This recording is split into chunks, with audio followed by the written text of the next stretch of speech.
నమస్తే, నేను సిరి. కామేశ్వరి గారు గత కొన్ని రోజుల నుంచి చూస్తుంటే ఈమె గురించి మనం మాట్లాడుతూనే ఉన్నాం. ఆమె వీడియోలు పెడుతూనే ఉన్నారు. గరికపాటి గురించి, ఆ గురుగారు గురించి మాట్లాడుతూనే ఉన్నారు.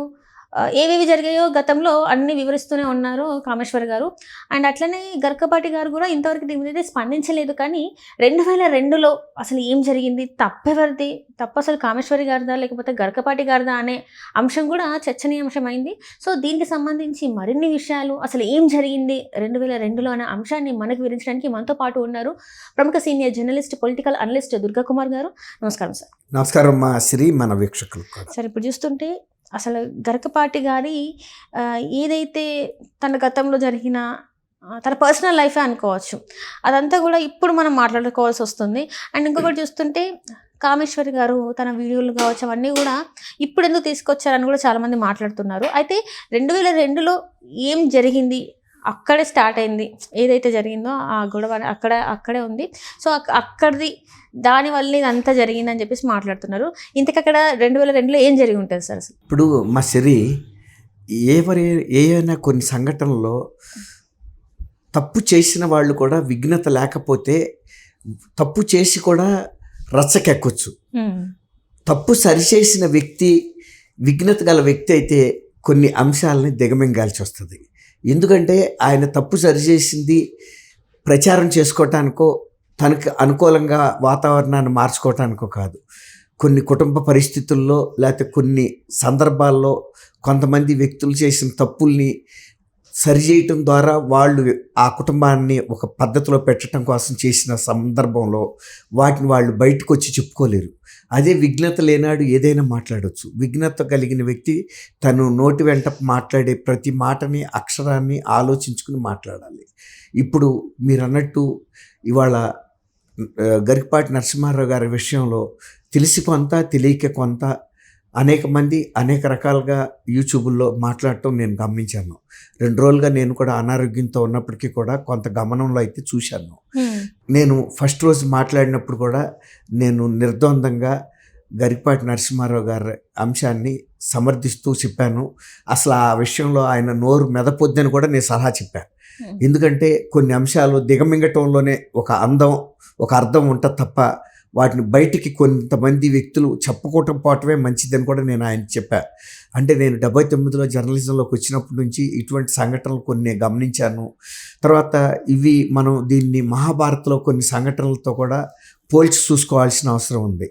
ఆ రోజు కాలమాన పరిస్థితుల్లో అక్కడ సందర్భం రైట్ అయిన అంటే అవి సబబు అనుకున్న ఇష్యూస్ కూడా ఇవాళ సమాజంతో పోల్చుకుంటే అవి సబబు కాపోవచ్చు. కానీ కొన్ని అంతర్గత విషయాలు అప్పుడైనా ఇప్పుడైనా సబబే. కొన్ని బయటకి కడుపు చించుకుంటే కాళ్ళ మీద పడుతుందని ఒక సమస్య వచ్చినప్పుడు మనం ఆ బాధని దిగమింగుకుంటాం, కానీ కడుపు ఎవడో చించుకోడు. ఎందుకు చించుకోరు? బాధ లేదని కాదు, కానీ అంతకన్నా బాధ ఎప్పుడవుతుందంటే కాళ్ళ మీద పడ్డప్పుడు. అట్లాగే కొన్ని సంఘటనల్ని కొంతమంది దిగమింగబట్టే ఇవాళ ఇటువంటి కొత్త కొత్త అంశాలు తెర మీదకి వచ్చినాయి. ఎప్పుడో 2001లో 2లోనో జరిగిపోయిన సంఘటన ఇవాళ 22 ఏళ్ల తర్వాత కామేశ్వర్ గారు ఏమీ నిరక్షరాస్యురాలు కాదు. ఆమె కూడా ఎంతో అంతో విద్వత్తు ఉంది. కానీ ఆమెలో లోపించింది ఏంటంటే కొద్దిపాటి సంస్కారం. ఇప్పుడు ఎవరైనా సరే ఒక నిరక్షరాస్యులు కూడా విడాకులు తీసుకున్న తర్వాత ఇక ఆ భర్త గురించి భార్య కానీ, భార్య గురించి భర్త కానీ ఇంకా నోరెత్తరు. ఎందుకంటే అంతా జరగబట్టే కదా విడాకులు తీసుకున్నారు.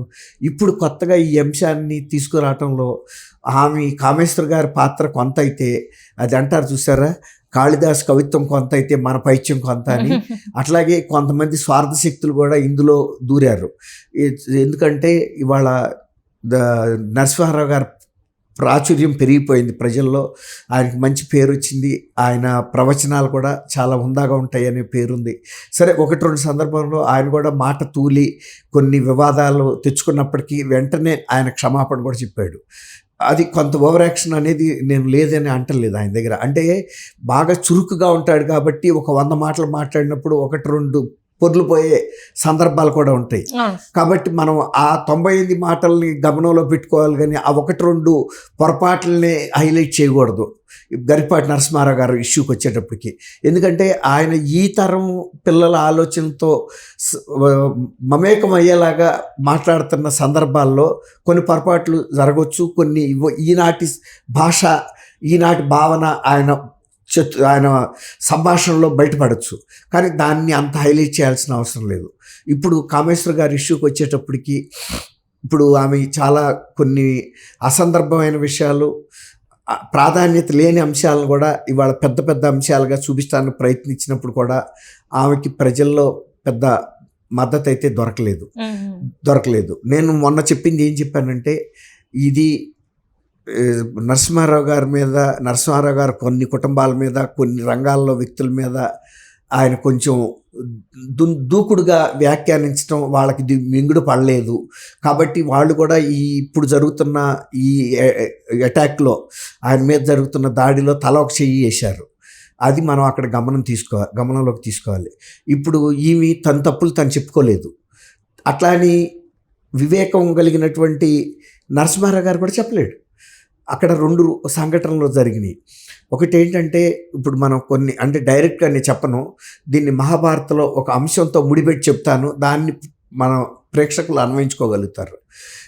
ఎట్లా అంటే, విచిత్ర వీరుడని కురు వంశంలో, అంటే ధృతరాష్ట్రుడి ముందు తరం ఆయన పిల్లలు లేకుండానే చనిపోతాడు. ఆయనకి అంబాలిక అనే 2 రాణిలు ఉంటారు, పిల్లలు మాత్రం లేరు. అప్పుడు ఏం చేస్తారంటే, ఆ కురువంశంలో అప్పుడు భీష్ముడు ఉంటాడు.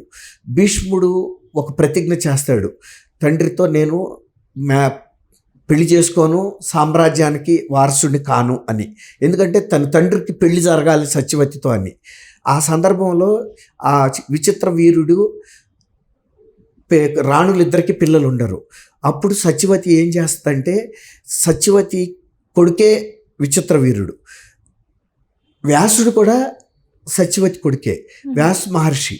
వంశం కొనసాగాలంటే ఎవరైనా ఆ వంశస్థుడు ఈ రాణులతో సంభోగం చేసి పిల్లల కంటే తప్పు లేదనేది ఆనాటి నీతి నియమావళి. అయితే ఆ రోజున సత్యవతి వ్యాస మహర్షిని అర్థిస్తుంది. వ్యాసుడు మామూలుగా అయితే దాంపత్య జీవితంలో ఉండడు, కానీ ఒక ధర్మకార్యంలో చేయటం కోసం ఆ రోజు ఆయన దీన్ని నియోగ సాధన అంటారు. ఆ నియోగ సాధనలో భాగంగా ఆయన ఇక్కడికి వస్తాడు అంతఃపురంలో. అంబాలిక దగ్గర కలవటానికి వచ్చినప్పుడు ఆమె భయంతో కళ్ళు మూసుకుంటుంది. అప్పుడు పుట్టిన కొడుకు ధృతరాష్ట్రుడు. తర్వాత 2వ రాణి దగ్గరికి వెళ్ళినప్పుడు ఆమె భయపడుతుంది. ఆ భయపడినప్పుడు పాండురాజు పుడతాడు పాండురోగంతో. అప్పుడు వీళ్ళిద్దరూ కాదని ఒక దాసిని కూడా పంపిస్తారు. ఆ దాసి భయం లేకుండా వ్యాసుడితో దీనిలో పాల్గొన్నప్పుడు పుట్టిన వ్యక్తే విదురుడు పూర్తి ఆరోగ్యంగా పుడతాడు. కానీ దాసికి పుట్టడం వలన ఆయన దీనికి పనిచేయడు, అంటే ఆయనకు అర్హత లేదు, రాజ్యార్హత. అప్పుడు పాండురాజు తీసుకుంటాడు రాజుగా, కానీ ఆయన మధ్యలో చనిపోతాడు. ఆ టైంలో ఇంకా ఎవరు లేనందువల్ల ఇప్పుడు పాండురాజు పిల్లలు మైనర్లే, తర్వాత కౌరవులు మైనర్లే.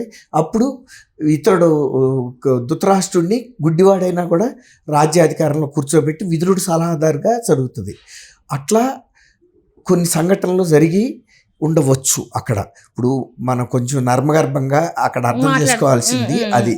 కాబట్టి ఇప్పుడు ఆమె ఇవన్నీ చెప్పకుండా ఇవాళ నిందని ఆయన మీద వేసేసారు, ఆమె వదిన అవుతుంది అది అని ఇదని.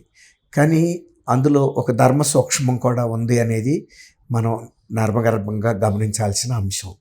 రెండోది, ఆమె 2002-01లో అప్పుడే ఈయన నరసింహారావు గారు ప్రాచుర్యంలోకి వచ్చి విదేశాలకు కూడా వెళ్ళి ప్రవచనాలు చెప్తున్న సందర్భంలో ఆమెకి ఇప్పుడు నరసింహారావు గారి మీద చాలా అసంతృప్తి వ్యక్తం చేస్తుంది. ఆయనకి స్కూటర్ నడపడం రాదని, తనకి సంగీతంలో ఉంటే తన్ని ప్రోత్సహించలేదని, ఆయన పుట్టివాడని, లేకపోతే డబ్బులు లేవని, ప్రభుత్వ ఉద్యోగం లేదని అనేకమైనటువంటి ఫిర్యాదులు చేస్తుంది. పరోక్షంగా ఆయన పట్ల ఆమెకి ఒక సంతృప్తి అనేది లేదు. సరే, దాన్ని మనం ఏం తప్పు పట్టడానికి వీల్లేదు. ఆ సందర్భంలో ఆమె తనకి సంబంధించిన అంశాలని ప్రోత్సహించే ఎవరైనా ఆ వ్యక్తి పట్ల ఆకర్షితురాలయ్యి వెళ్ళిపోయి ఆమె పట్ల ఉన్నప్పుడు కూడా ఆయన ఇక అంతటితో ఇది కుదరదు మనకు అనుకుని తల్లి ఆజ్ఞ మేరకి, తల్లి సలహా మేరకి శారద అనే మహిళని వివాహం చేసుకుని ఆ ఇద్దరు పిల్లల బాధ్యత కూడా తను తీసుకుని ఈ కుటుంబాన్ని ఇంతవరకు తీసుకొచ్చాడు. ఈ అంశాన్ని బయటికి ఎక్కడ ఎవరు చెప్పుకోకుండా అందరి మర్యాదలో కాపాడాడు. అనవసరంగా అకాలంగా ఇవాళ బయటకు రావటం వలన అందరి మర్యాదలు పోయినాయి. ఇవాళ దాంతో వచ్చిన లాభం లేకపోగా నష్టం జరిగింది. ఆ నష్టం కూడా ఆమె వ్యక్తిత్వమే ఇవాళ హననం జరిగింది. అది ఇక్కడ మనం గమనించాల్సిన అంశాలు. విఘ్నులైన వ్యక్తులు కొన్ని అంశాలని దిగమింగుతారు. ఇప్పుడు అది మనం ఇక్కడ గమనంలో పెట్టుకోవాలి. అంతే తప్ప ప్రతిదీ రోడ్డు మీదకి వచ్చి చర్చించుకునే అంశాలు ఉండవు. దీనిలో కూడా కొన్ని ఇమిడీకృతమైనటువంటి కొన్ని ధర్మబద్ధమైన అంశాలు, బయటికి చెప్పుకోలేని అంశాలు కూడా నిబిడీకృతమై ఉన్నాయి అనేది నాకు అర్థమైన అంశం. నేను 2 రోజుల నుంచి అనారోగ్యంతో నేను రాలేకపోయినప్పటికీ దీన్ని ఇంతటితో వదిలేయాలి తప్ప, నిన్న ఆయన ప్రపంచ తెలుగు మహాసభల్లో కూడా మాట్లాడుతూ ఎంతో ఉందాగా మన తెలుగు జాతిని, ఔన్నత్యాన్ని ఒక స్థాయిలో ఆవిష్కరించారు. తర్వాత మన పిల్లల్ని భావితరాల్ని ఒక మంచి మార్గదర్శనం చేస్తున్నారు ఆయన, కోటేశ్వరరావు గారి లాగా. ఇలాంటి వాళ్ళ మీద మనం ఎవరు బురద జల్లుకున్నా మన ముఖం మీద మనం బురద జల్లుకున్నట్టే అవుతుంది తప్ప చిన్న చిన్న అంశాలని దృష్టిలో పెట్టుకుని అది ఎవరు కూడా ప్రోత్సహించాల్సిన అంశాలు కాదు, ఆనందించాల్సిన అంశాలు కాదు, ఆస్వాదించాల్సిన అంశాలు కాదు, వినాల్సిన అంశాలు కూడా కాదు. వాటిని అంతటితో అక్కడితో వదిలేసి మనం ఒక ఆరోగ్యప్రదమైన జీవన విధానంలో నడవాలనేది నా కోరిక. Right sir, thank you so much. Thank you అమ్మ శ్రీ, మన వీక్షకులు.